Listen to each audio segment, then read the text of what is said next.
Hey guys, it's Graham. What's cracking? Been a few days. I took the weekend off. I was actually off for probably 4 or 5 days at this point. Headed into work now, midnight ride, etc., etc. And let's talk about freedom fighters: the rise of a nation. In my ongoing pursuit for books that fit the motif of the month, I was like, oh, okay, I've heard of this one. I think I first found out about these characters years and years ago. If you're familiar with graphic audio, they're the ones that do audiobooks with kind of like the Foley stage stuff. They do sound effects in the background and full cast narrations and whatnot. And that has allowed them to do audiobooks of graphic novels.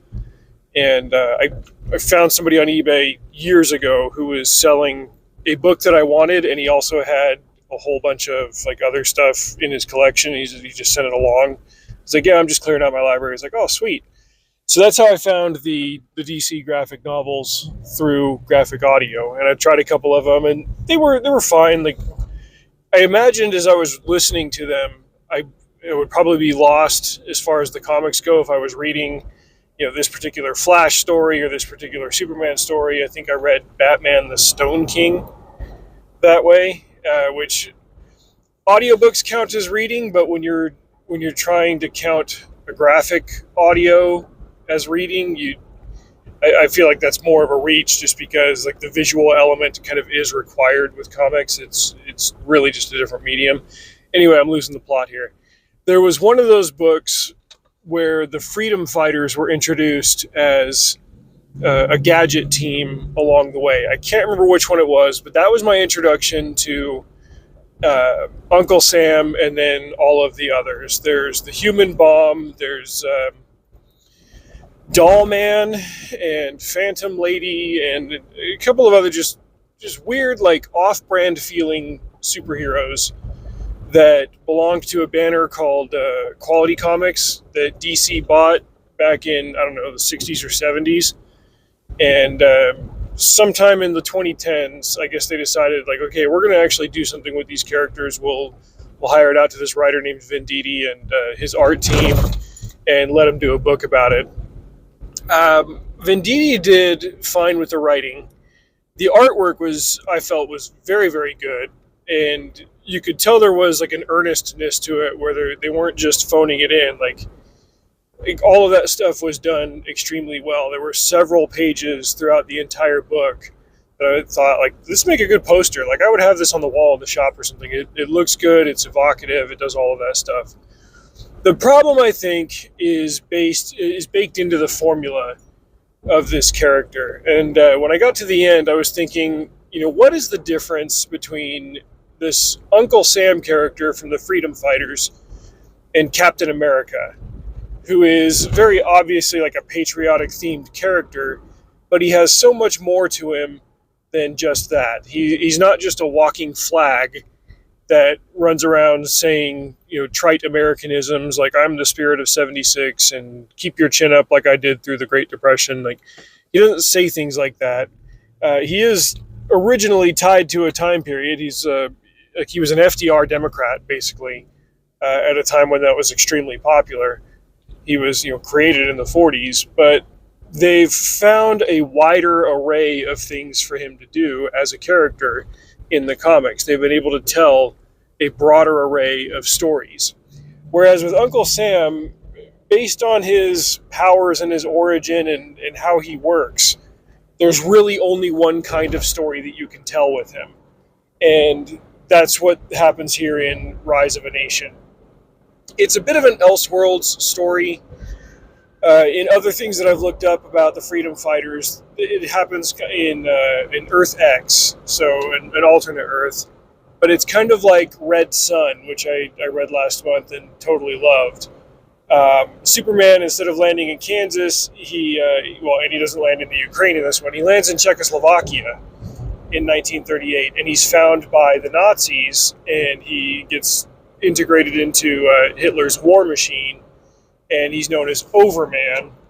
And with Overman in their arsenal, the Nazis just steamroll the whole world. They beat America, and now this story takes place in in 1960s America.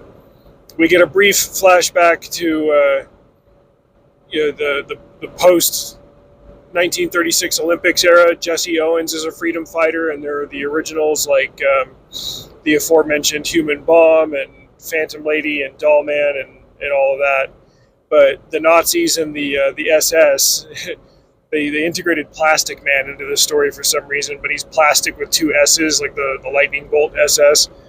And they catch the freedom fighters and they execute him, and they broadcast it to break the spirit of the Americans that they've conquered. And Uncle Sam, he gets his powers from how firmly people believe in the founding principles of America, and with their spirits broken, Uncle Sam disappears. 25 years later, a new round of freedom fighters pops up, not really explained, where they came from, how they got their traveling ship, etc. But they're out there doing kind of these terroristic attacks against the Nazis to boost national morale and get people to believe in the spirit of freedom again, so that they can re-summon Uncle Sam and go fight the Nazi war machine. Like Adolf Hitler III is the guy that they're after. The artwork was great. Conceptually, this story was always going to kind of be cheesy and hokey, and it could only go one direction. What I found very impressive about, for example, Red Sun, was that not only did it pitch this what-if type thing, it then explored it to a very compelling degree, and it had a powerful, even horrific conclusion to make about it. Whereas these Uncle Sam stories can only ever be the same thing with new skin on them. It reminds me of that Transformers and Terminator comic that I read all those years ago. The peak was the concept. You weren't able to do more with the concept than just the pitch. What if the Transformers and the Terminator happened at the same time and overlapped each other? Like, that was it. By the time you get to the end, it's like I gained nothing more than I had when I opened the first page of this. So, I'm not necessarily like disappointed in it or whatever. Like I said, like the writers took it seriously, the artists took it seriously, and I don't think it's on them. I think the problem is in the concept. You're just limited with this character based on what he is, and maybe at this point DC has squeezed the last drop that they can out of this concept. The book came out, like the graphic novel came out in 2018, although it was a trade paperback, so it was a collection of the different issues. Maybe it was like a limited miniseries or whatever. I don't think it's a coincidence that they decided to blow the dust off of this character and wheel him out during Trump 1.0. This was especially at the time period when the comic entities were going whole hog on the politics side of things, and so I don't know if it was the editor that made this decision, like, oh, let's have Uncle Sam fight a Nazi. It'll be subtle, like whatever. Like there wasn't anything really to tie it to the 2018 period. We'll say as far as like meta level commentary. This book could have come out in 2000. This book could have come out in 2025. It doesn't matter. I think it goes back to the same thing that I've already said a couple of times now, and that's that this character, conceptually, artistically, is just limited. But that's fine. You get some cool art out of it, and I'm probably not going to go digging up any more Freedom Fighters or Uncle Sam type comics. It is what it is. Anyway, had a great weekend otherwise. I finished a manuscript. I sent it off to a publisher. I've immediately started digging into outlining and stuff and going whole hog on research for the next one. I've got 3 months to write it because it's for a contest with a deadline.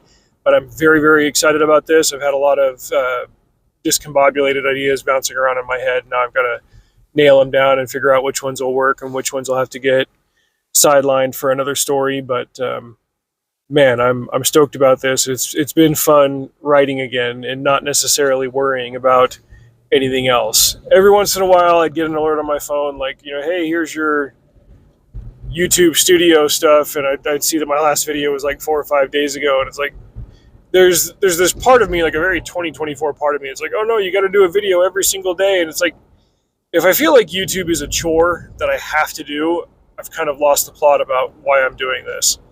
And so I'm just going to stay on track of, only making a video here when I've read something recent that I want to share with y'all, or something that I read a while ago is relevant to anything going on in the world or in my life. Just to, again, like as always, share the love of reading. Read something good and share it with you guys. That is the objective. Anyway, midnight ride over. Drive safe. See you out there.